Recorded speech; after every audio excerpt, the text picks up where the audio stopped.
need to know about Vertex Diva and the new format coming up and top 10 all within 5 minutes. Let's go. The clock is running. Deus is going to be a very good deck that we're going to be seeing in a long time, as well as X is going to be quite a good deck here. X is going to bring a lot more Enderburn into the meta, so you're going to want to think about maybe packing Xenocluster into your deck for a change. Deus is just going to be a lot of removal. It's going to open up some more controlling options a little bit later down the line, along with X. Exida. There we go. That's the right way for it. So think about maybe thinking about going into a big black type of deck now. The X deck is going to be a not necessarily hyper aggro deck, but it's still going to leave room for some hyper aggro decks. So if you want to play Hirana or Lion, it's still a viable choice. It's not going to completely blow it out of the water, but it's going to get a little close. We're going to have a Madoka deck now existing. Madoka with Notre Dame and the other Enter Denial options that blue is now getting as removal is going to create a good, nice, cool tempo deck that you can play. It's going to be relatively the same deck moving forward, so it would be a good way to invest your money if you wanted to go in white, blue, Enter Denial tempo for the rest of your time and Wixoss for about a year or two.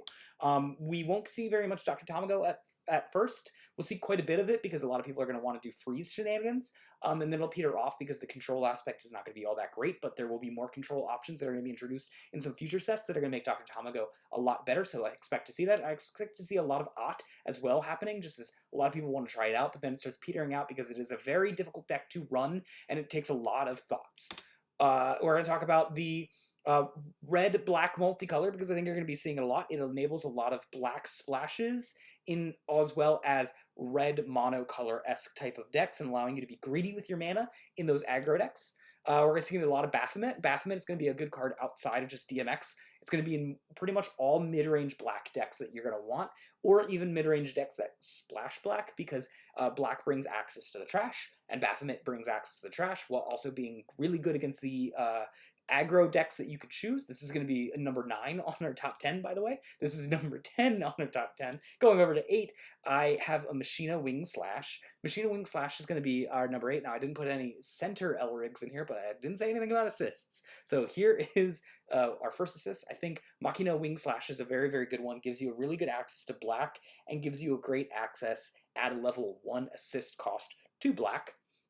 So if you want to splash black into your deck, maybe to bring in things like Baphomet, you can do so by taking Machina Wing Slash. And right on the wings of Machina is also Machina Smash. I think Machina Smash is one of the best cards that you can be playing in black. It's just always going to be a very good option. Yes, it doesn't quite save you from a ton of enter, like a lot of other like decks, like other assists like Lion Disrespect or Madoka Clap can do, but it will save you a fair amount of it, although there is another Machina version, Machina Bind, that can save you from 2 to 3 life cloths if you need it. This one just has a lot of versatility. Negative 12,000 will do a lot of lane opening for you, get rid of most things, while adding a single color on top of it to just bring back literally any card from your trash other than a card, can help you win most standstills or stallmates scenarios. Number 6 is going to be Brauno Azur General. You're going to be seeing a lot of trend to a lot more discard. Again, you might want to consider running Xenocluster because of that. So this is going to be a very easy way for blue to start accessing earlier and earlier discards. Soon there will be some level 1s, but we're not quite there yet. So level 2 discard, so expecting discard from turn 2 onwards, if not even turn 1 a little bit. Then we're also going to talk about Summer Lives Blues. This card is incredible. This card helps Enter Deny your opponent, gives blue access to a bunch of a removal effect, which it does not normally have, and will allow you to, you'll start seeing more double blues, especially with Madoka Clap being such an easy assist to throw on a team and then start enabling your center blue Elrig to do stuff. We're going to cheat here and say for number 4 we have this one, and this one. All of them do the same thing, which is basically their life burst at a level 1, allowing you to open up a field. This is number 4. And it's going to be very nice stats. 5,000 stats is really good type line for a level 1. Enables a little bit of splashing too for the colors that want to run these types of things and need some effects in them. Number 3 is going to be Kentoki. Zor, it's a Crimson General Queen. It's going to mostly be used in X aggro, but it can also be used in Deus. and it's going to do a great job at just smashing in and taking out Life Cloth while also enter burning the opponent, which is fantastic. We also have Exida here on our 2 slot, which is going to enable a lot more longer games if you manage to get to longer games.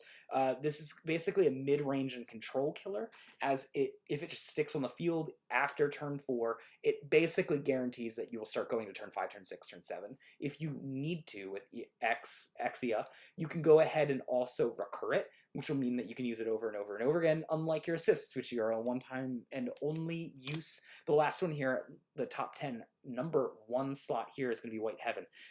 This is a very strong cost. You basically need to be a mono white colored deck in order to pull this off. However, it does open up the avenue of a mono white colored deck, unlike every other types of things that existed before. Now is a very viable choice to go into a mostly mono white colored build in order to justify using White Heaven, and White Heaven can win games all on its own because it is a full on win condition, though you want to probably support it with aggro as well, which is why it's in our number 1 slot, because it will age the best out of all of these cards.